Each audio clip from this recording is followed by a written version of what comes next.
Welcome to the Protego Foundation Book Club. Today we're going to be delving into Carry On by Rainbow Rowell.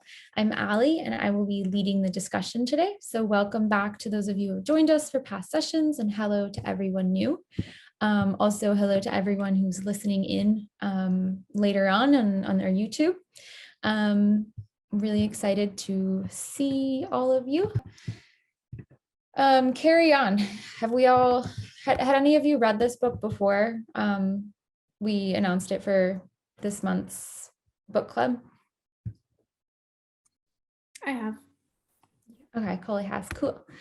Yeah, I read it a couple years ago because someone was talking about it at LeakyCon as like a kind of like a dreary fan fiction-y sort of thing, and I was like, I have to read it now. And so I did, and I liked it. I know that it's part of a bigger series, and I read part of the next book, and I didn't read, I think there's 3. Coley could probably correct me if I'm wrong. But yeah, so I just thought it was a really interesting take on like magic and how magic is cast differently in this series versus like Harry Potter.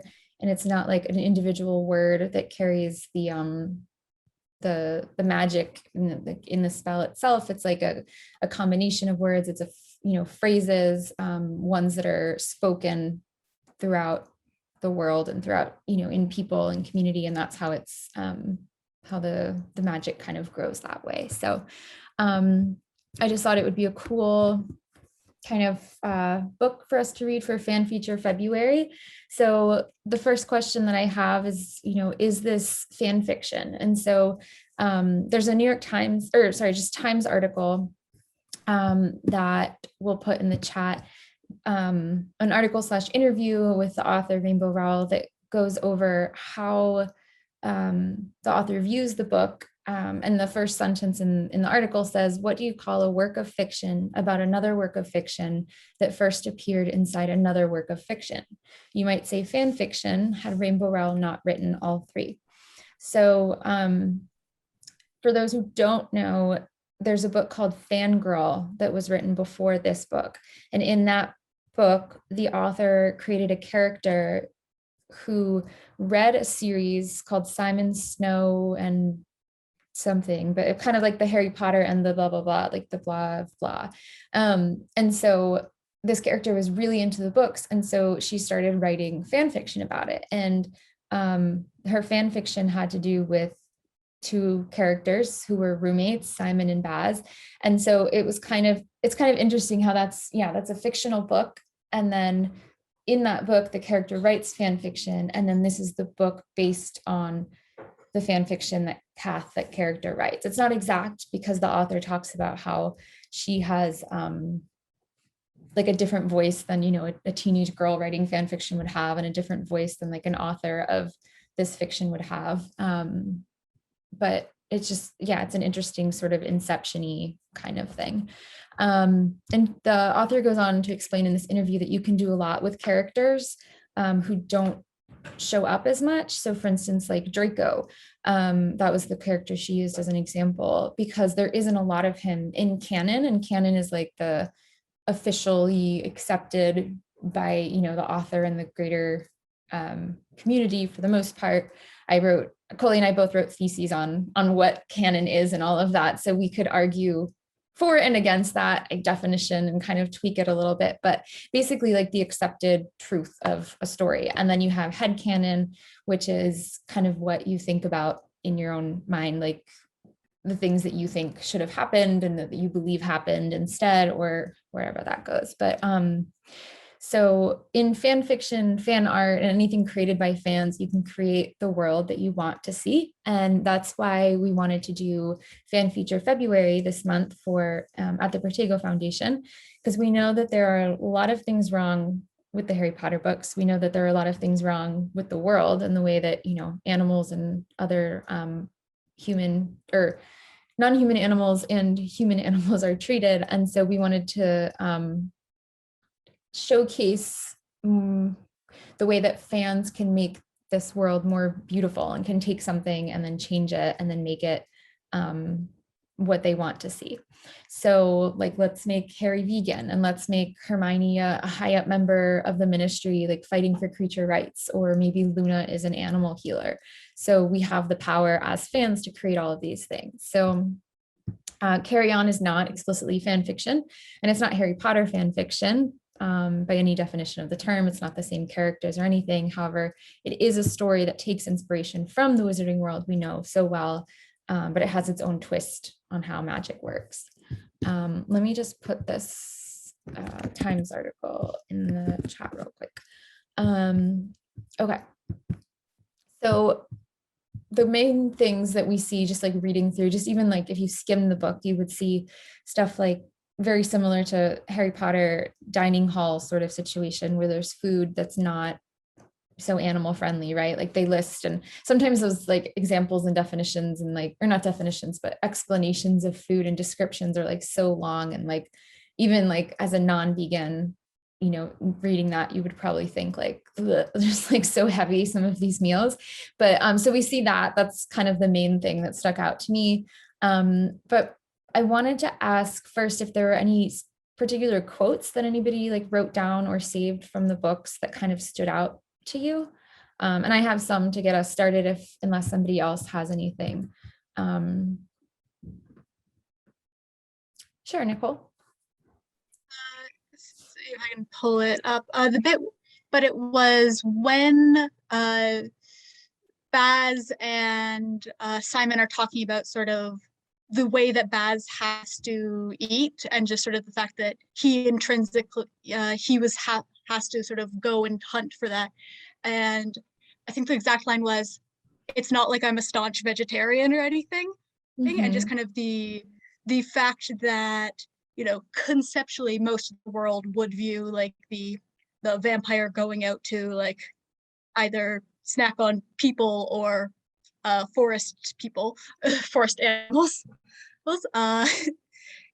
very differently than the idea of like humans eating a prepared animal that like they did not just go out and like spear in the woods, right. But sort of like the concept of like, you know, those two things are really actually kind of equivalent in some ways. Definitely. That made me think of, you know, in Twilight, the vampires call themselves vegetarians because they only consume animal blood, not human blood. And I think the sort of what's the word? Like how we view their diets, like what they consume, it's very different depending on the species. You know, we're not gonna like get upset with a lion for eating an antelope or something, but like, you know, humans don't have to eat animals, and that's kind of like the point. So like I think that Baz has a different view of like what is okay and not okay. I mean, because of his species, it's a little bit different, or because of, you know, being a vampire. So I think that's a good point. Did anyone else have any quotes or anything that come up? I can go to just start us. So there was a lot of talk about like, I was really interested by, again, like how I said, the magic and the fact that like language holds so much power in the series, and like how language is what creates that magic. And where was it? I have it here. So they were talking about how a lot of animals and creatures, they have magic. So I think, so let's see. I forget who says this actually, which chapter, because it switches point of view so much, but it sounds like classist nonsense, but in a way it's true. The unicorns have magic, the vampires have some, dragons, numpties, ne'er-do-wolves, they all have magic, but you're not a magician unless you can control magic, unless you can speak its language. And I just thought that was really interesting. And it made me think of like in Fantastic Beasts, or just like creatures in general, like the definition between beast versus being, and how we classify animals or these creatures a lot of times based on, can they speak English? Like, can they, or not necessarily English, but can they speak a human language? And so you have like trolls who are biologically maybe a little more similar because they have like, they stand on two legs and they, yeah, they walk upright and all of that. But the difference between, or just kind of like the class system when it comes to different species. And I also think it's interesting that this book mentions the word speciesist a couple times, and it actually explicitly says that, which I found interesting because this isn't, a pro animal rights text. Obviously, we see Simon having regret for killing some animals, but then we also see him being like, well, it is what it is sometimes. And so it kind of goes back and forth. But so it's not, a vegan text by any means, but it is interesting to see the discussion of speciesism and classism and kind of that recognition that I feel like we lacked in the Harry Potter series. Like that was there, the speciesism and the classism, but it wasn't like called out by many of the characters. It wasn't really recognized so much. So I thought that was really interesting. Did anyone have anything else, any specific quotes? I think there's a scene where Penny is like, well, there's several scenes where she's bagging on her pixie roommate, but there's at least one scene where I don't remember which character, but they call her out on it and they're like, you're kind of racist against your roommate, which was kind of interesting because she was also like the only non-white main character as well. Yeah, that's true. Interesting. Yeah, I think she was talking about her pixie roommate Trixie, right? Her like pointed ears or something. And she was talking about like, oh, and she always has her girlfriend over and something pointed ears. And I think it might have been Simon who was like, yeah, that's speciesist and racist, or I forget exactly what, but yeah. That is interesting, just from like a racial perspective also. But yeah, we see a lot of discussion of like, and Simon talks about, I mean, all the characters talk about, vampires are seen as a lot like less, and there's definitely like a hierarchy within the creatures. And it was interesting to see the difference in the animals and creatures in Harry Potter, and like the beings in Harry Potter versus like who qualifies as a being in this series, because it didn't completely match up, right? Yeah, I had a thought about that too. If anybody had more similarities and differences between the series and Harry Potter that they could think of, I feel like that's an interesting point to go off of, and just like the way that characters talk about animals or the way that creatures are represented.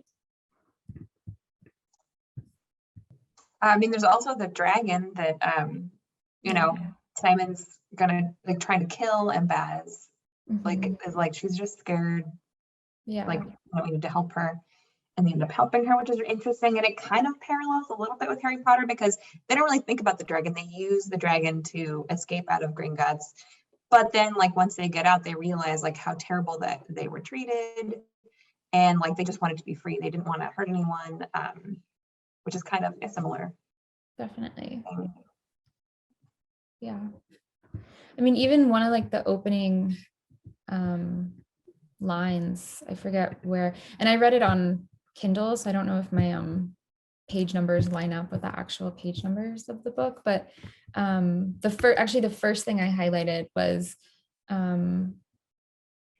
it says page 3. I don't know what page that actually is, but you've slain a dragon, Simon. Surely you can manage a long walk and a few buses. And then Simon's thinking, I hadn't meant to slay that dragon. It wouldn't have hurt me, I don't think. I still dream about it sometimes, the way the fire consumed it from the inside out, like a cigarette burn eating a piece of paper. And yeah, and so that was, before everything took place toward the end of the book. But definitely the interactions with dragons, like Harry didn't want to exploit this dragon and hurt her in the first task. But there wasn't really, much of a choice. And I think in the movie, the dragon like falls to her death, but I think in the book, she doesn't die. She like flies away. I'm pretty sure that's the case. I get that mixed up sometimes, but yeah, that's a good point, Brittany. Did anyone else have anything? I guess like following up on what Brittany was saying about like the pixie roommate, for instance, and sort of like how Penny sometimes stereotypes her, just kind of that idea of like creature or half human, half creature people at the different schools, like as kind of a comparison between Harry Potter, where like you have Hagrid who is half giant, you have Fleur who's half Bella, and they like do get an education. But obviously like a lot was made about like Hagrid shouldn't have been at Hogwarts because he was, you know, half giant. And so kind of that sort of speciesist of like, oh, you're not full human, as opposed to, you know, like the typical class system.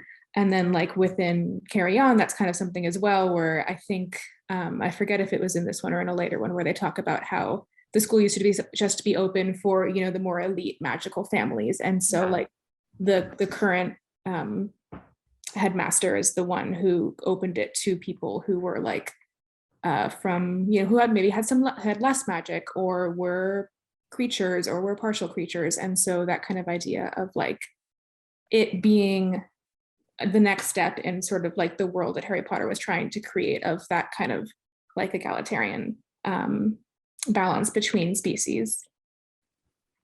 Yeah, definitely. That's a good point, Chloe. Yeah, there's one quote I pulled that said, literally anyone who can speak with magic can attend Watford now, no matter their strength or skill, even if they're half troll on their mother's side or more mermaid than mage. And so, yeah, the mage opened that up to people who were, you know, half human, half other creature. And that definitely shifted a lot of things. And like you mentioned, Hagrid, and we saw a lot of discrimination against him because of his parentage and everything. And I'd like to think, like you said, that Hogwarts was heading in a direction where they would be more open and more accepting, in a way that the school, you know, has its moments in doing. I think that there's still a lot of like, I mean, even in this, and you see so many parallels, like even if it's not like explicit, but talking about like the elite families, and, you know, in Harry Potter, you have like the 28, you know, the pure blood families, and there's a lot of like blood purity issues and like classism, racism. It's not called that in Harry Potter, it's called, you know, blood purity, but that's what it boils down to. And then you also have speciesism that really isn't pointed out, like it's not called that in Harry Potter, but you have it with like the trolls, and when Hagrid goes and gets his brother, you know, and just like the or the giant, sorry, and when Hagrid gets his brother, and you know, the different languages that different creatures speak, and when Dumbledore speaks with the mer people at the second task, my brain right now, yeah. But opening up the school, I think Hogwarts would be a little bit, I'd like to think they'd be better in the year 2022, especially if we have headcanon that Hermione or somebody else was, you know, fighting for creature rights and trying to make things a little bit better for all.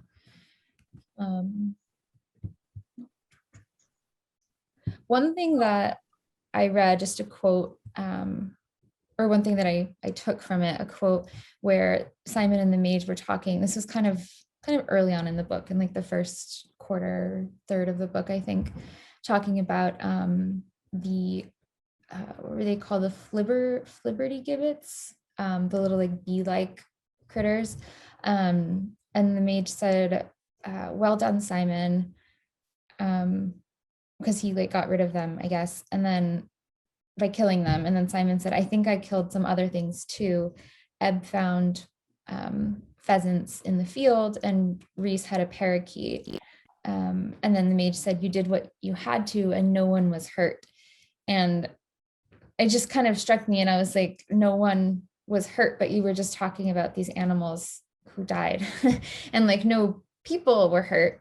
But it's a lot of times animals are, non-human animals are forgotten in books and in just, and I mean, in real life, but it's evident in this book, and just kind of like swept under the rug, sort of like, okay, but like nobody was hurt, but these were beings, you know, like living. Yeah. And then Brittany just put that quote in the chat. Thanks. So I don't know if anybody had any thoughts about that, or other examples from either Harry Potter or from Carry On, about sort of animals being, I'm trying to, there's a word, I think it starts with a D that I'm trying to think of, but like dismissed, maybe? Yeah, dismissed as like not important enough to count when it comes to this. Like, what makes it, like, how much of a, like when Simon killed in the very beginning, killed that goblin in the taxi, like the goblin who could, you know, walk and talk and could have had a family and was like a full creature being, like where do we draw the line between like a flibbertigibbet and pheasants and parakeet, and then like a walking, you know, somebody with language? Like this creature had language, and so it's kind of like a murky sort of divide, I think. A little sketch, I think, some of the creatures who were killed. Does anyone have any thoughts on that?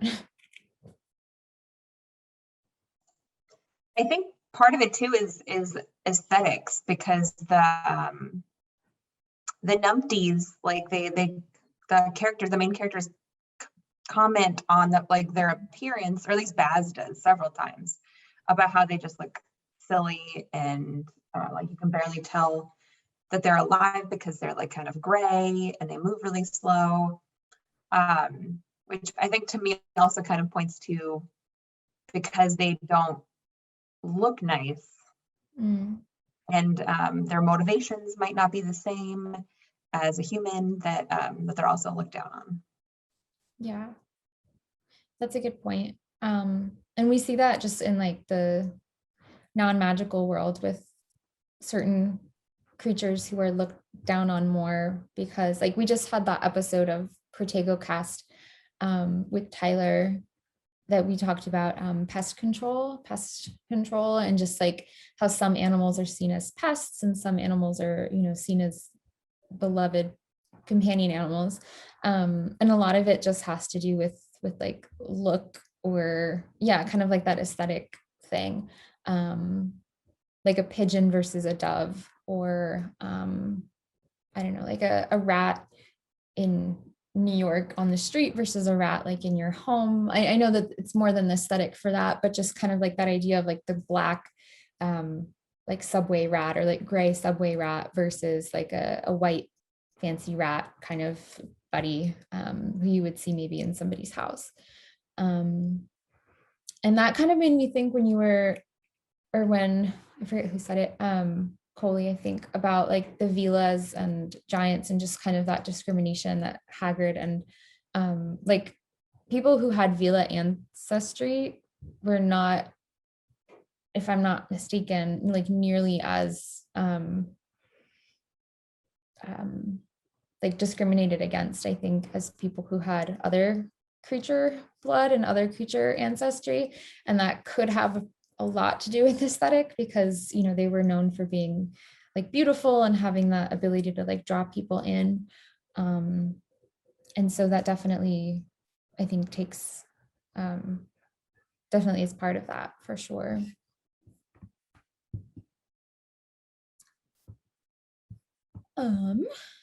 Let's see. There's another quote that I found interesting. I just kind of like took a bunch of quotes, like highlights, and then wanted to just like go through them.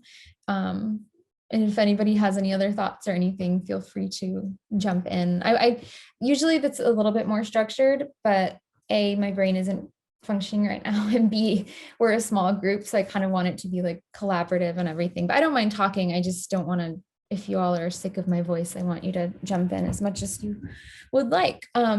But Simon's talking about seeing Agatha for the first time.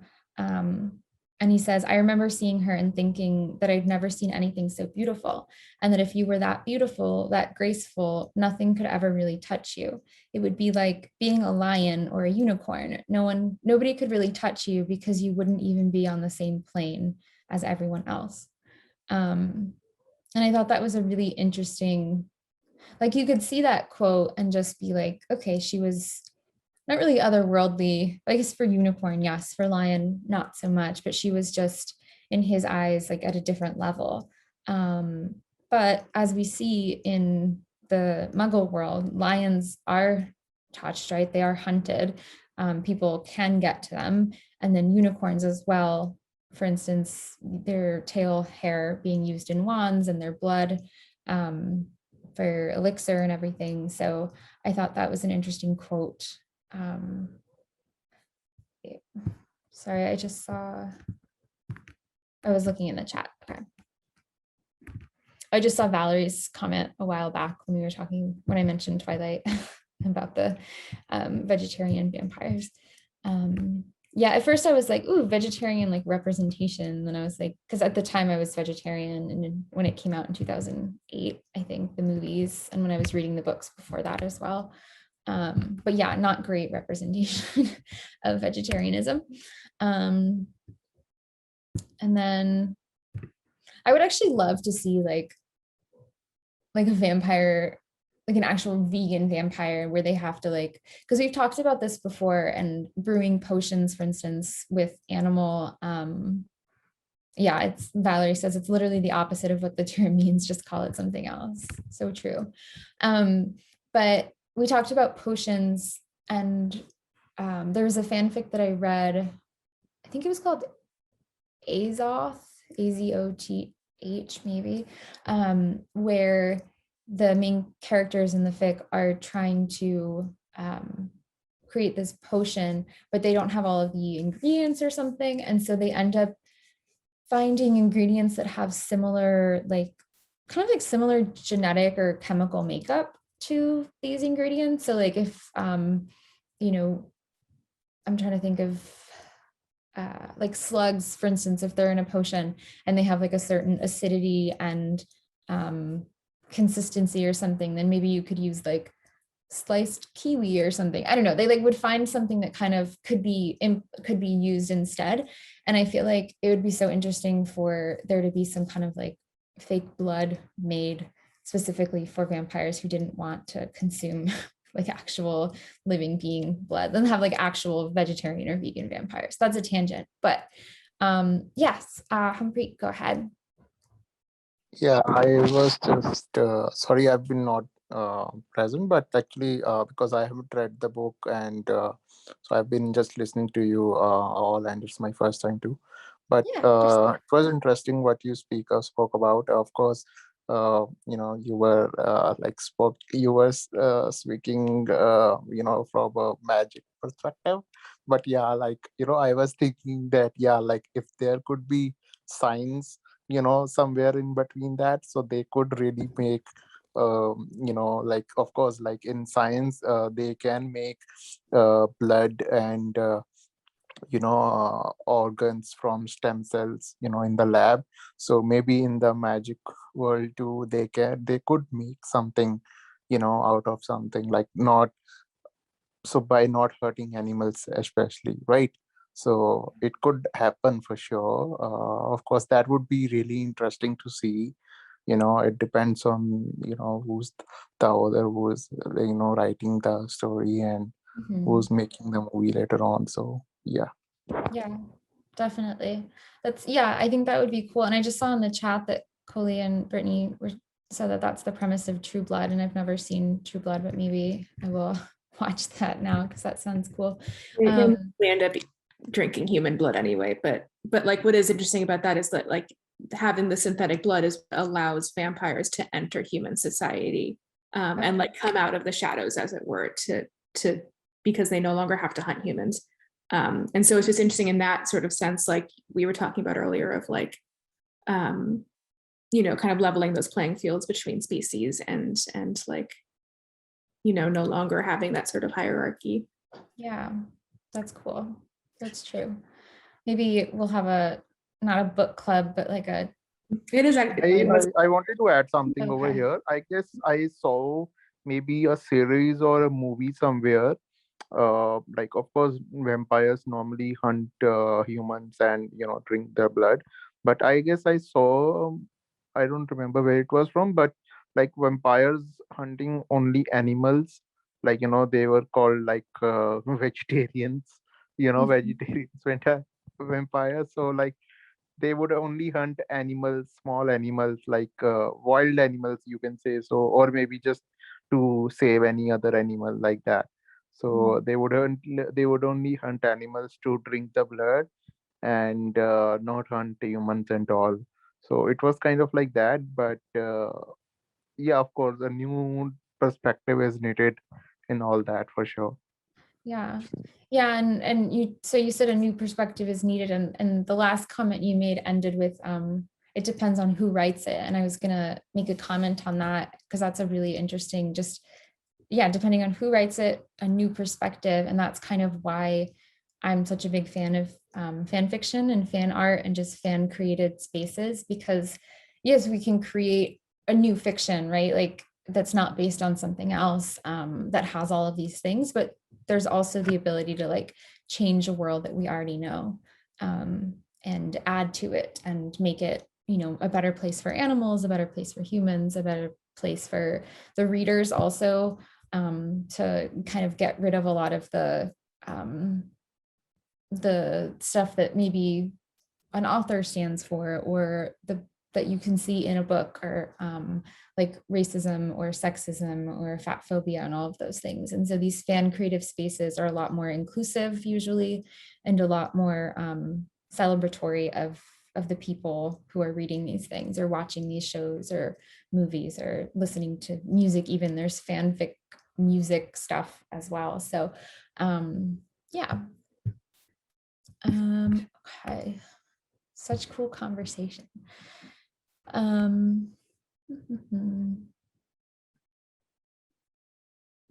There's kind of going off a quote that I already mentioned, where I said, so it sounds like that was like the classes stuff, but in a way it's true. Unicorns have magic, vampires have some, blah, blah, blah, but then focusing on, you're not a magician unless you can control magic, unless you can speak its language. Simon was talking about how, I think it was Simon, it's easy for the humdrum to find allies.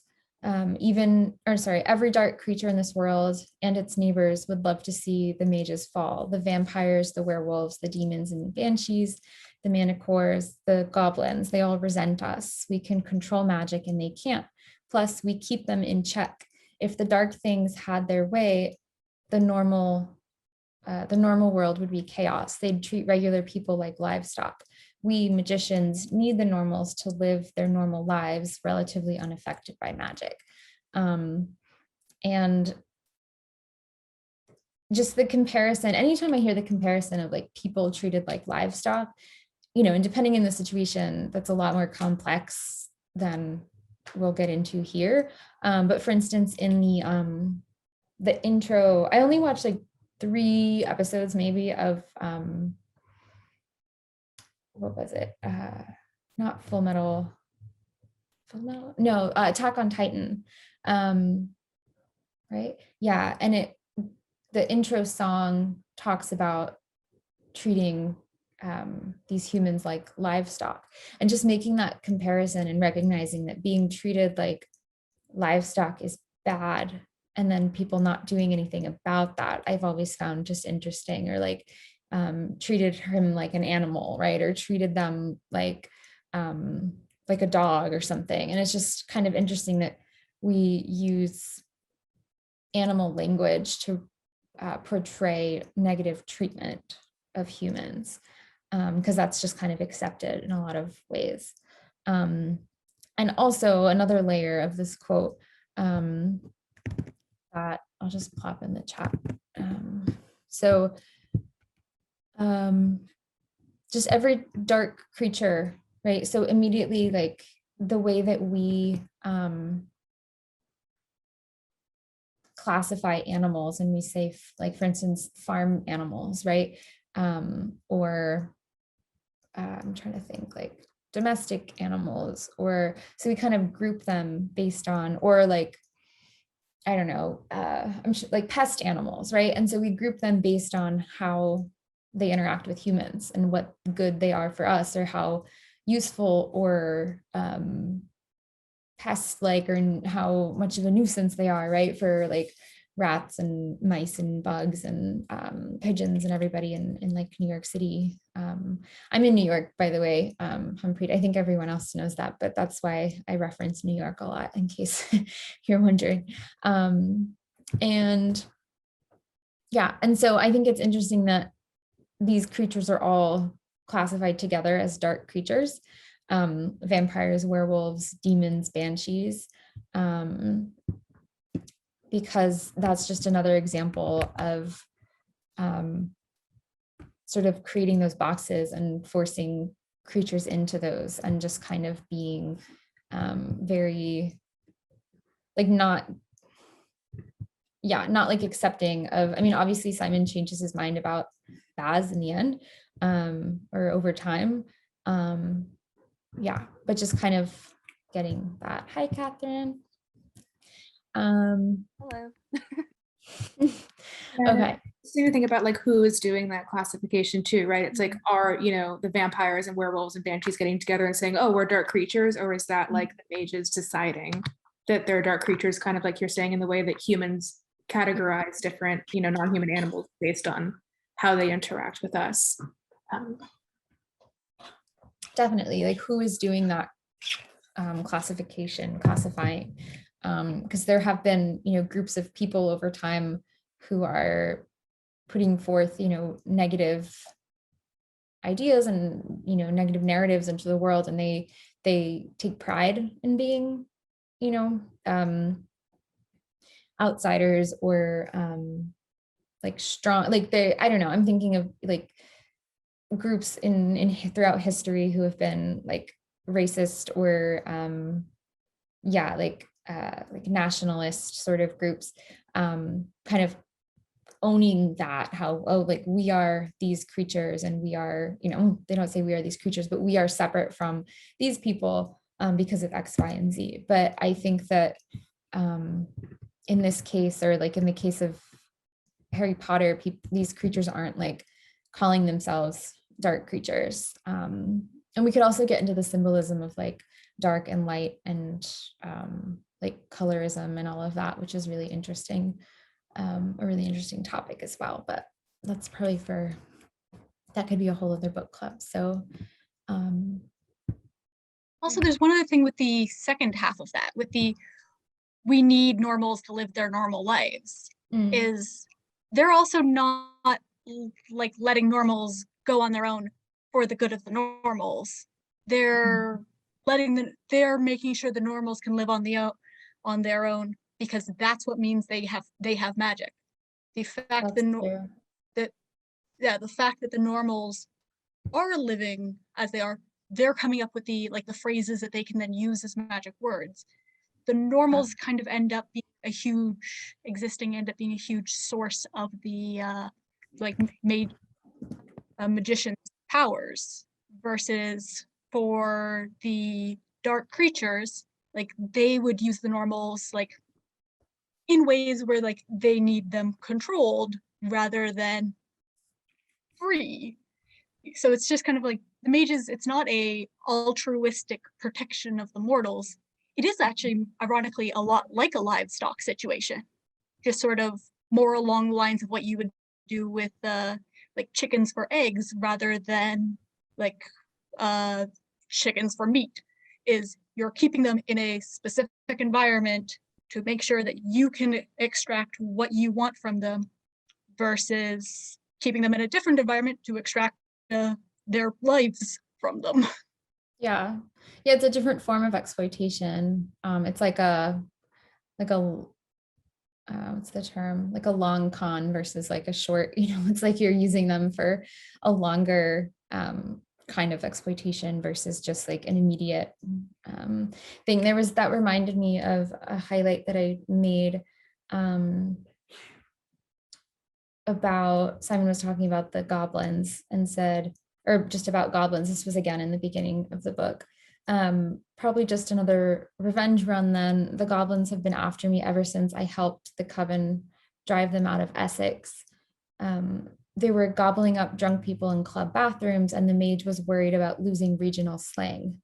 I think the goblin who successfully offs me gets to be king, but the mage was worried about regional slang. It wasn't like they were protecting these people specifically because they were getting hurt. I think it was because of that they wanted to keep these phrases and these words and this magic going. So that's a really good point, Nicole. Yeah. It's interesting how like that exploitation is what is then used by the Mage Society to like claim that they are better than other magical creatures, because it's like that at the end of the first quote you were saying how speaking magic's language, but the language they're speaking is the language that's being come up with by the normal non-magical people. So it's not even their own language, it's something that they've co-opted to turn into magic, and then use that to then claim that they are somehow better than a creature who inherently has magic because they can't manipulate it. That's really interesting. Sorry, I'm just thinking about that. Yeah. Yeah, power is interesting in this, and like where power comes from and who has it and who doesn't, and where that power comes from, who's entitled to it, how people with the power view their power, like you're saying. So like they think that they're entitled to this and that it's their thing, but really without the people who they think they are better than, they wouldn't have this power. Yeah, that's a really interesting point.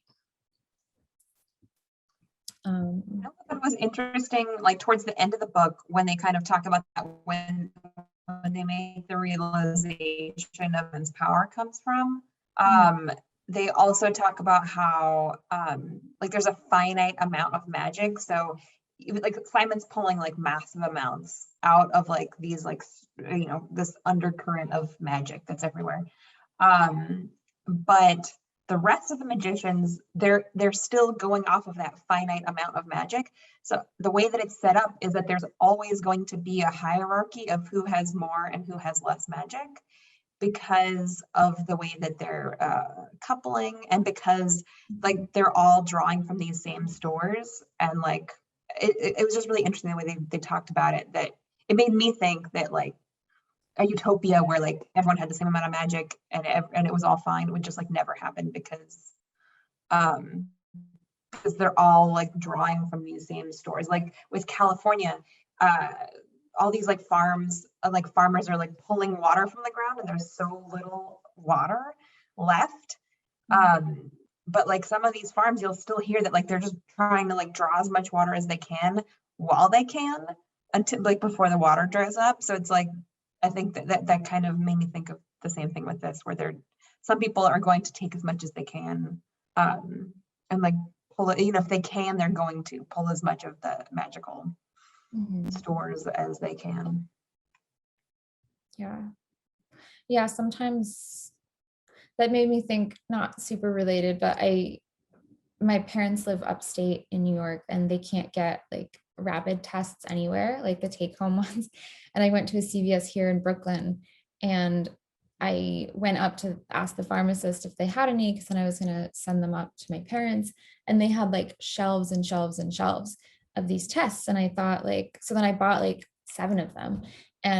But first I got like 4, and I was like, is there like a limit? And he was like, no. I was like, could I get a couple more? And I was like, is this okay? Because I felt like I was taking from people, because like at one point, like these tests were really hard to come by in the city. And so it was kind of like an icky feeling to like take this treasured thing away from other people, but I had access to it, whereas like other people didn't. And it's just, I mean, that again, there's so many things that we say in these book clubs that could be a totally other separate conversation, and just like who has access to what and what that means, and animal rights wise, or just like human total liberation and everything. And that was kind of tangential, but yeah, the idea of magic is pretty interesting, in that in that case that Brittany just talked about. And I had another point to that and I lost it.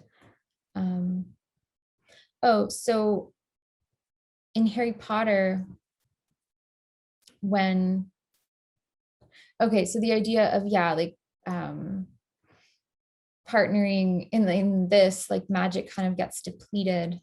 But then in Harry Potter, people can be born from no magic, or like no, it's seemingly, right, like muggle borns. And then there's the obviously the purebloods, the muggle borns, people who have like one wizarding parent. But the magic doesn't really differ. Like if you're magic, except in the case of like squibs and people. I mean, you could argue with like Neville. I think that's like a confidence issue and everything. But there are certain views. So like purebloods think that, yeah, that we're kind of, what is it, like watering down the pool of magic, like in magical families by marrying and, you know, having children with non-magical people. And it's interesting that there's kind of that similarity here. It's just, it's different how magic is like you're born with it and you have, it's like in you versus, and like in your, you know, wand or something to like control that, versus like the outside, like the normal world contributing to that with the spoken language and everything.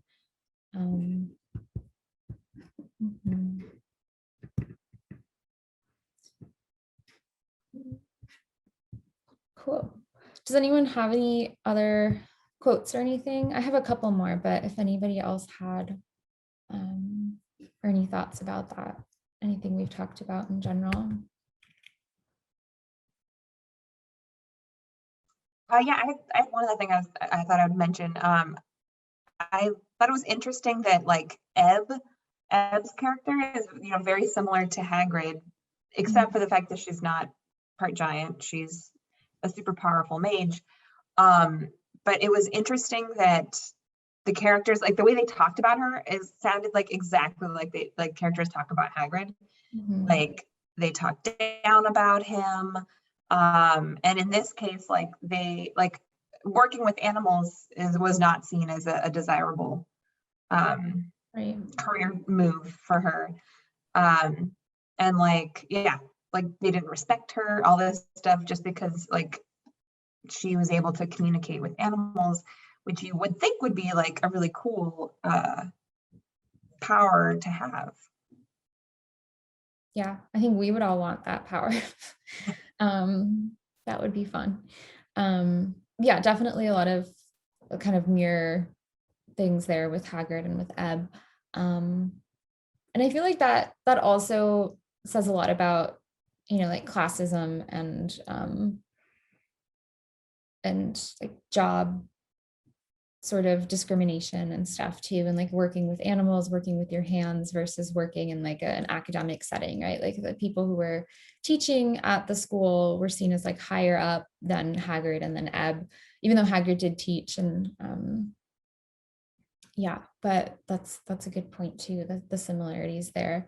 Yeah, so that brings me to, I had some notes about like similarities, and we've talked a lot about them, but certain things, like just like in the magic, like the world building, I guess, of both Carry On and Harry Potter, but some of the things that we saw that were similar, not so much like to analyze, I mean we can, but so like the first thing I mentioned about like the food, right? And so like the Great Hall, these feasts and everything with like a lot, I feel like every time Simon ate, he was like slathering stuff with butter, and like, you know, there's so many like eggs and like meats and just a lot of things.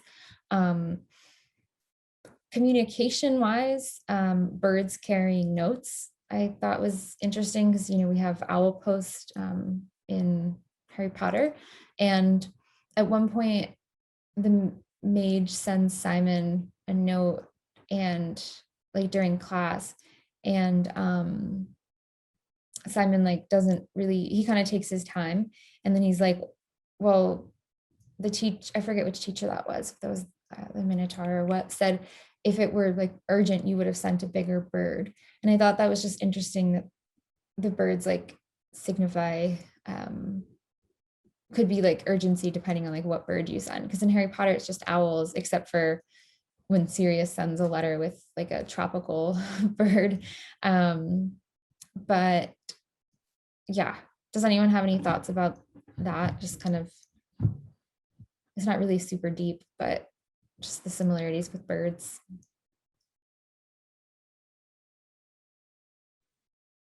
Actually, I have one that's like, it's not similarities with birds, but I actually was quite happy that there were some differences rather than similarities in terms of like what you just mentioned with like the Great Hall and everything, in that we know for certain that like it's just one cook basically doing all of these meals. We're not using forced labor from elves used in kitchens or elves used in houses. So that was like a plus for me. And then the other thing was like in terms of like classwork, I don't think that they ever mentioned having to like transfigure any animals or like use any potions with animal ingredients, like since it's all mostly like word-based magic, right? Which was actually like, I found that to be like a big improvement from having to, you know, constantly read through the Harry Potter books and be like, oh, well, I guess they're using animal parts now, or they're turning a rat into a cup or something, you know. So I mean, it's not similarities, but like I saw where those similarities could have happened and they didn't, and I applaud the author for not doing that. Yeah, definitely. Yeah, definitely having not like a ton of unpaid workers in the kitchens making, you know, I don't know how many hundreds or thousands of pounds of like food a day. Very good. And then your second example, I had a comment on, and now I'm spacing. What was the other thing you said, Catherine? Sorry. Oh, how like in classwork, Oh yeah, we don't really see animals being like used or abused for those magic classes. yeah, definitely. I think other than, yeah, so in the books we see, or in this book, we see a lot of, you know, talk of slaying dragons and like Baz eating rats, and some very graphic scenes with all of that, or like graphic descriptions of that.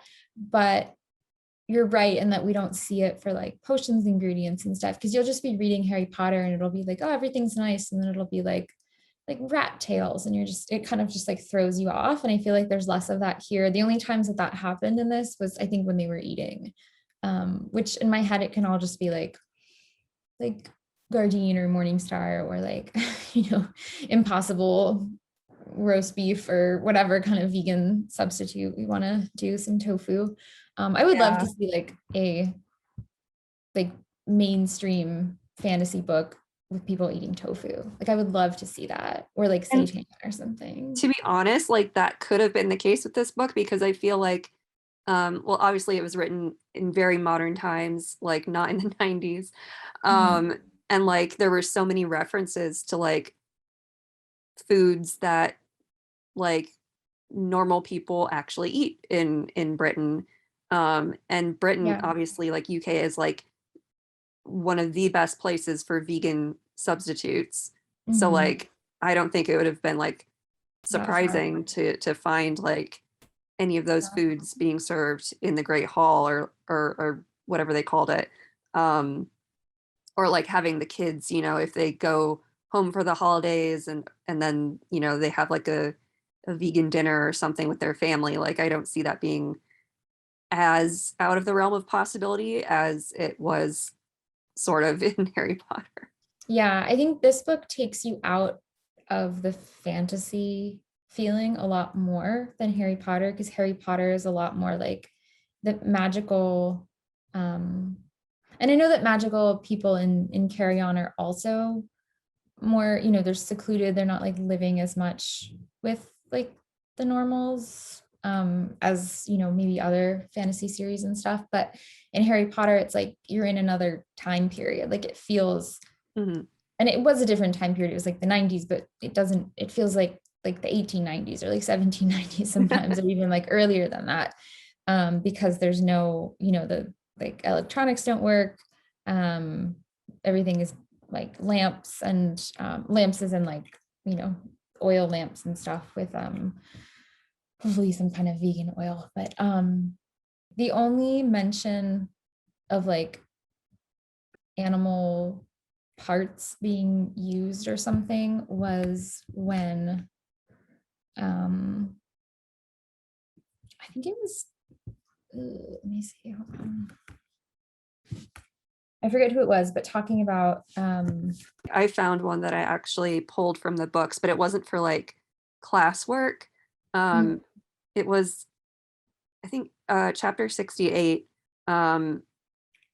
Agatha was talking a bit about Penelope and how like one time they were like tracking werewolves, and Penelope decided to like collect the fur that was left behind or something to make like talismans or something. So I feel like there is some usage of like creature parts, but like I feel like it is kind of mage dependent. Like I don't think they're taught to do that necessarily. Like that type of magic exists, but like it's not like being grilled or like drilled into them. You know what I mean? Yeah, definitely. It's not like a given that they'll use animal parts for certain things. Like in Harry Potter, I feel like every kind of, not every transfiguration, but like a large number of transfigurations are done on animals, potions, ingredients. It's all, you know, like plant or animal based, but a lot of animal parts. Yeah. Yeah. The one thing I will say though, and this is just because I definitely always read things from like a perspective of focusing on like clothing and fashion and stuff. There were so many mentions of like leather and making it seem like leather was like the fancy thing to use, and it made it seem like a good thing. And then I think even one of the characters' wands had leather, and I was like, really? Like, why? I can't remember which one it was. It may have been. Oh, sorry. It may have been Baz's wand. I can't remember for certain. Was there mention of like the species of like animal that the leather came of? I'm trying to, or came from, like, you know, it's a lot of like dragon hide and dragon skin and all of that in Harry Potter. No, it didn't mention any of that, I don't think. I mean, there were quite a few mentions of leather, and there's too many for me to parse through right now. But I don't think it ever mentioned like what animal it would have came from. Interesting. Which leads me to believe that it did not come from any sort of magical creature. Yeah, I would probably think like it would be cow's skin, just because of the proximity to like normals, and just kind of the way that it's not like, this book felt a lot less, I mean, obviously there was a lot of, it's a magical school and it's people using magic, but it felt almost less magical than Harry Potter because it drew you out of that so much with, you know, pop culture references. And I forget if it was this book or like the sequel that had, you know, like Beatles songs and like one of the spells, or they had talked about like some singers, or I don't know if it was like, it wasn't, maybe Lady Gaga. I'm trying to remember again. This one had a couple references to pop songs and stuff. And artists. And it's just like that. If that happened in, I remember like when they talked, I think the only time we hear about things like that, but not even like specifics, were, you know, like Dudley watching a program on TV or something in Harry Potter. And it was like, whoa, like TVs exist, and like them watching the news. But like, it was very much like, that was in the Muggle world, and then as soon as, you know, school starts, it's like there's nothing like that. And here it was just so intertwined. Yeah. Really interesting. Yeah, I really liked that they mentioned Doctor Who twice.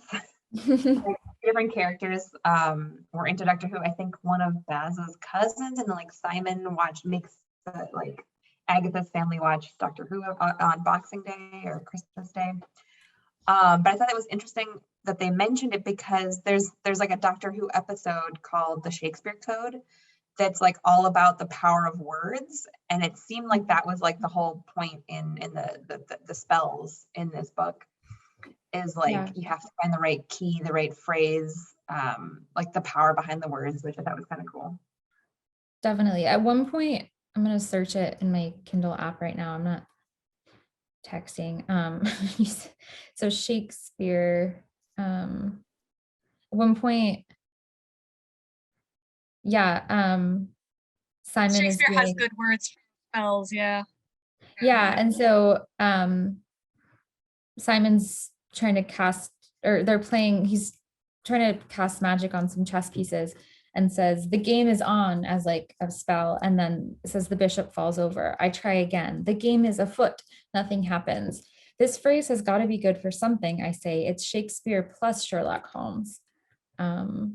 And I just, so I think the power of language and kind of those little, I don't know if they'd be considered like Easter eggs, but sort of that connection between series. And to like dig that even deeper, but like in Shakespeare Code, when they're trying to find the right word to finish like the spell, they use the word Expelliarmus. Because they had been talking about Harry Potter like earlier in that episode. I totally forgot about that. Interesting. I need to watch Doctor Who. Make a list for me of everything I need to watch now that I am not doing thesis work and still don't have a job quite yet. So plenty of time. Magic is cool, isn't it, everyone? Isn't like in like language, just how everything like world building, it's just so interesting how much we can create and how different these stories are, but like how unique, but also the connections that we can make between them. I think it's really exciting, really cool. Yeah, I agree. It's not really a hot take here to be like magic is cool and words and books are cool, right? Like no one here is going to be like, well, actually. Well, actually, I mean, not in that, I'm saying that not in the way you meant it. That kind of reminds me of a thought I had while reading this book. And actually just a few minutes before I hopped on the meeting. Like I could not for the life of me remember some of the creature names from this book. Like some of them stuck in my brain, like numpties and stuff like that, and vampires, obviously, werewolves, merwolves. But then like some of the more obscure ones that only come up like once or twice, like it was interesting to me how like I could remember like the type of animal they were, but like not their name. And I don't know if that's due to the fact that some of those words were completely new and made up words, rather than like in Harry Potter, where a lot of the creatures already exist in mythology. So like it's a lot easier to like remember like what those creatures are. But that part was interesting to me. And when you were talking about like language and even the Shakespeare stuff, like that kind of brought to mind like just not even just like the creativity of having to create new creature names, but like, you know, how do you ensure that they like stick in the story and in people's minds like afterwards? Sorry, that was kind of a tangent, but like it was something that I found really interesting, like the difference between having read Harry Potter and this book. It's like I felt like the creatures were less memorable unless they played like a really huge part in the story. Definitely. I just was looking up like to try to find a list of creatures, and this is somebody's Tumblr page. So sorry if there's anything weird if on this page. I didn't yeah, I'm not looking through their whole page or anything, but it's just carry on magical creatures. And then an ask list. So they're asking questions for each creature, but it just is a list of creatures at least.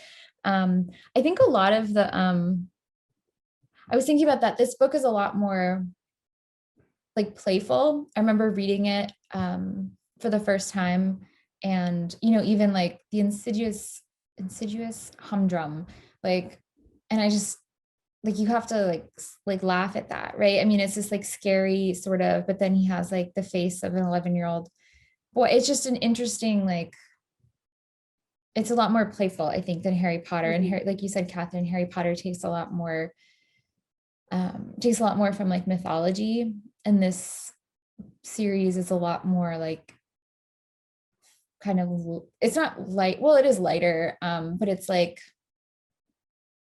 yeah, I don't know, I can't think of another Like word. it has a different tone for sure. Definitely, yeah. I feel like it's also like Harry Potter is written to be kind of more like serious but for children, versus this is meant to be more like nostalgic but for adults. Yeah. So you end up kind of like, the same level of like serious, but it feels very different because like, serious to a child is sort of more like not that serious. Yeah. Just like in terms of children's books versus this one, like, the stakes are the same, but it's sort of written for you as an adult, but like with a similar kind of feel as you get from a lot of the magical books written for like slightly younger audiences, with a lot of like pop culture references for, hey, for this thing a couple years ago, like, there's like very explicit references to things like Twilight, like there's a lot of really strong call outs even beyond like the vegetarian thing we talked about earlier. You have the fact it's clearly kind of heavily inspired by Harry Potter. So you get a lot of those, it's inspired by a lot of things, and therefore you're meant to be looking at it with a fond nostalgia, despite it being new, versus like for Harry Potter, you're kind of like, ooh, I'm big and grown up and reading like real books. Yeah. That's a really interesting point, like reading it sort of through a lens of nostalgia, like not on purpose necessarily, like using that as a framework, but like you're pulled into that a lot because of the references. And so like you might be reading it and trying to get into this world, and then it's like, wait, this is my world too. Because all of a sudden it'll mention Sherlock, and like Harry Potter doesn't mention, I think also they mentioned like Batman, I remember seeing, and like, yeah, and like Harry Potter would never reference something like that, and it's like its own universe.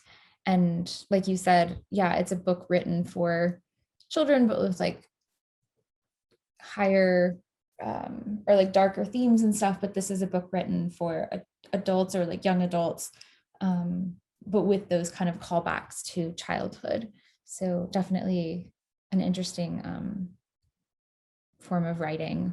It was fun. I remember I told my friend Aubrey, who does grant stuff for Protego, to read these books, and she wasn't super convinced. Sorry to call her out like that, but I think it was because sometimes when you read a fantasy book, you expect it to be a certain way, maybe, and so I don't recommend this book necessarily for like the depth that it has or like the story.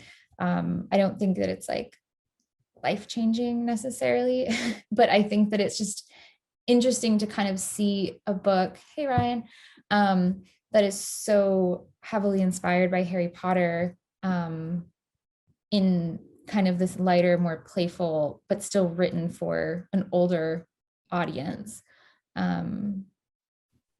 Yeah, I don't know if that made sense, but that's, yeah, those are my thoughts. Yeah, and to me, that's where you can it not only in like the inspiration from Harry Potter, but like I feel like it appeals specifically to people who already read fan fiction. Like there's a certain style to it that like the moment I opened it, I was like, yes, I can tell that that's how this started. And I think like, I mean, I feel like that was intentionally done. Because I don't know if anyone has read Fangirl where these characters like first appeared, Mhm. Baz and Simon.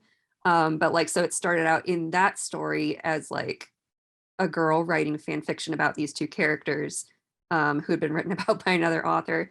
But so I feel like it's almost a little bit meta, and in that it's like it is fan fiction, but it's also like trying to appeal to like the nostalgia of fan fiction fans. Right.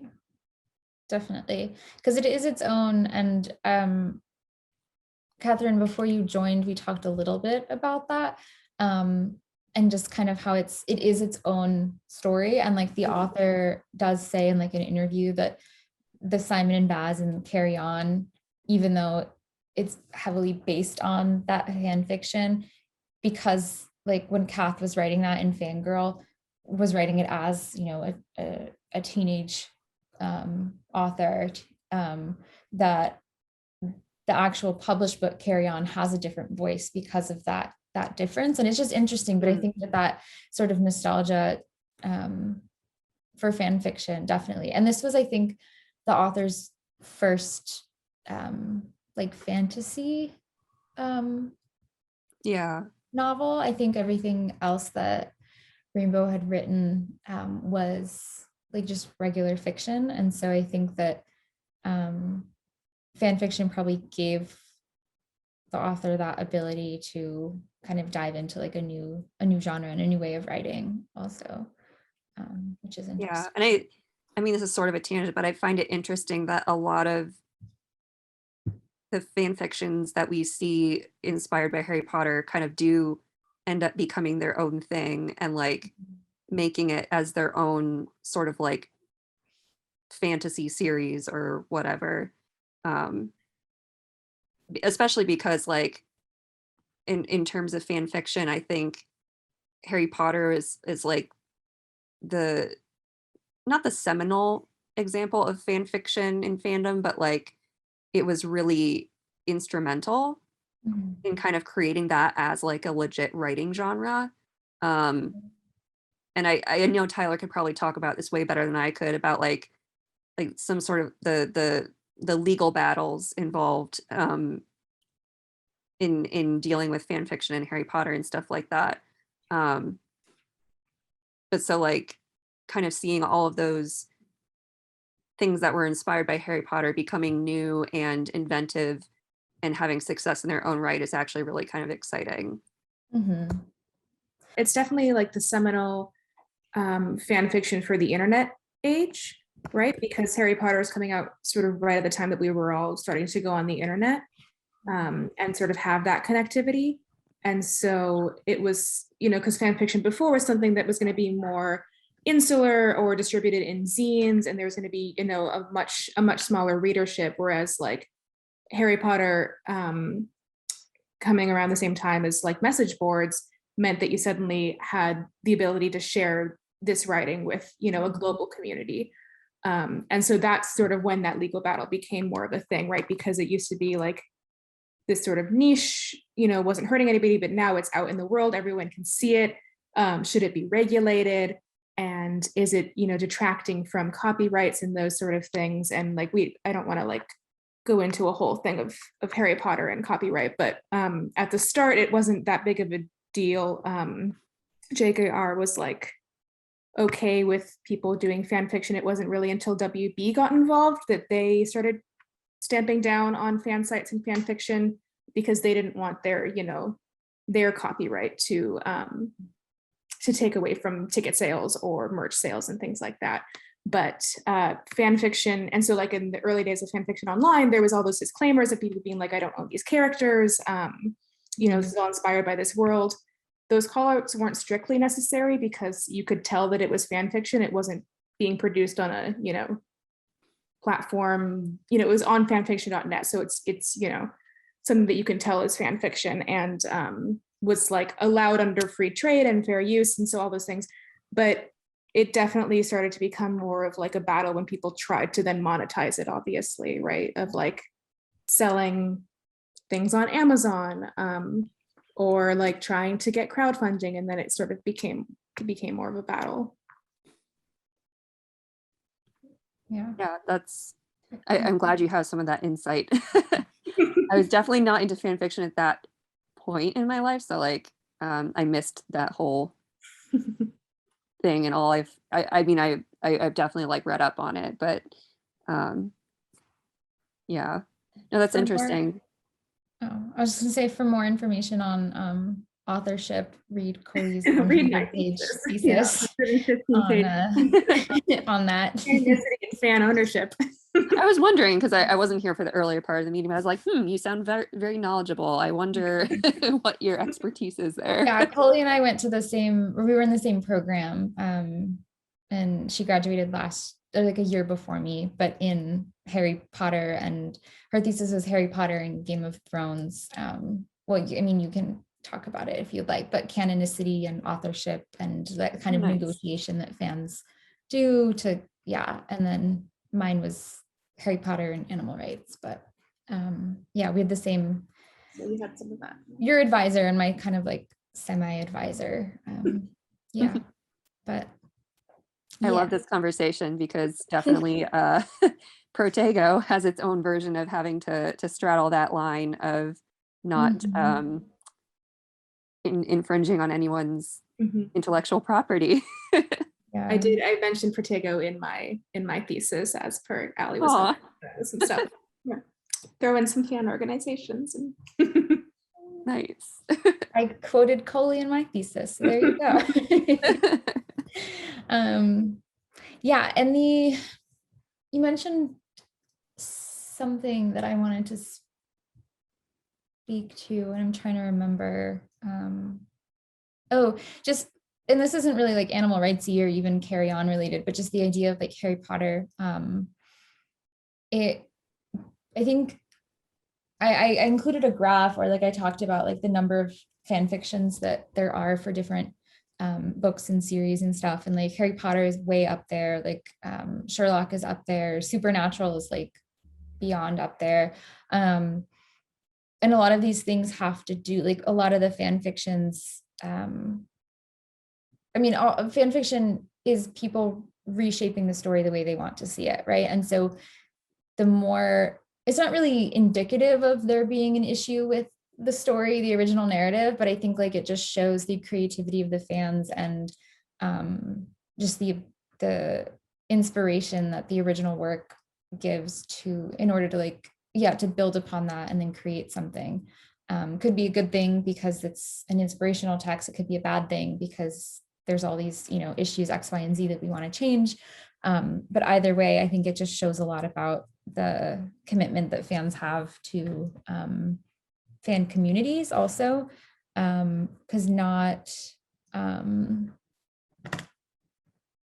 all, I just lost my train of thought. Sorry, I was reading Nicole's comment in the in the chat. Yeah.